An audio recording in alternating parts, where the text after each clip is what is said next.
মহাভারত।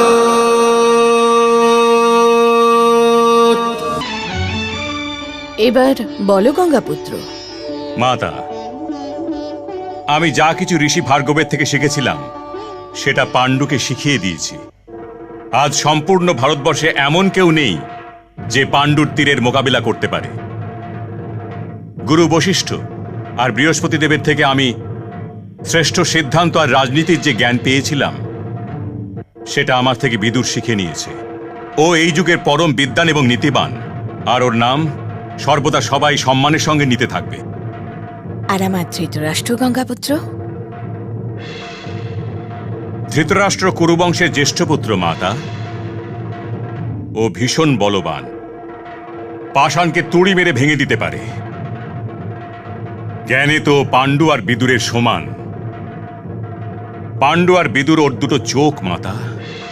এই জন্যই আমি নিঃসন্দেহে বলতে পারি যে এখন এই সময় এসে গেছে যখন হস্তিনাপুরের রাজমুকুট ধৃতরাষ্ট্রের মাথায় শোভা পাবে। তোমার যা ইচ্ছা, তোমার যা আজ্ঞা গঙ্গাপুত্র। আজ্ঞা হলে আমি কিছু বলি জ্যেষ্ঠ ততগুরু? আজ্ঞা দিলাম। আপনার দ্বারা শাস্ত্র আর নীতির যে জ্ঞান পেয়েছি তারই পরিপ্রেক্ষিতে কিছু বলবার সাহস করতে পারছি। এমন কোনো ব্যক্তি রাজসিংহাসনে বসার উপযুক্ত হয় না যে শারীরিক দৃষ্টিকোণ থেকে সম্পূর্ণ নয়। জ্যেষ্ঠ ভ্রাতা ধৃতরাষ্ট্র নিজের দৃষ্টিহীনতার কারণে রাজসিংহাসনে বসার যোগ্য নন। রাজসিংহাসনের যোগ্য তো একমাত্র পাণ্ডু, কেবল পাণ্ডু। না বিদুর, আমি নিজের বড় ভাইয়ের সামনে রাজ সিংহাসনে বসবো না। প্রিয় ভাই, যদি আমি স্বয়ং তোমার হাত ধরে নিয়ে তোমাকে সিংহাসন পর্যন্ত নিয়ে যাই আর তোমাকে ওই স্থান গ্রহণ করার আদেশ দিই, তখন বিদুর ঠিক বলেছে জ্যেষ্ঠ তাত।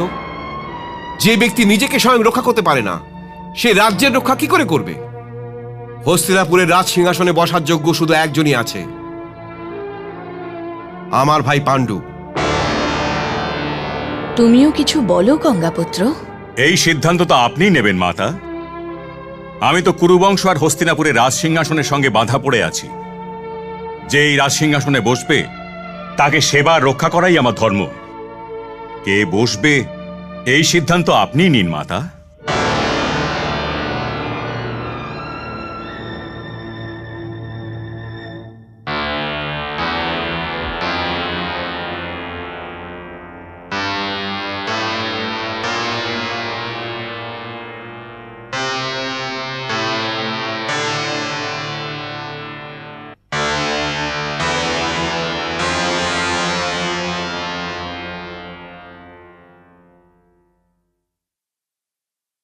হস্তিনাপুর নরেশ পাণ্ডুর জয় হোক।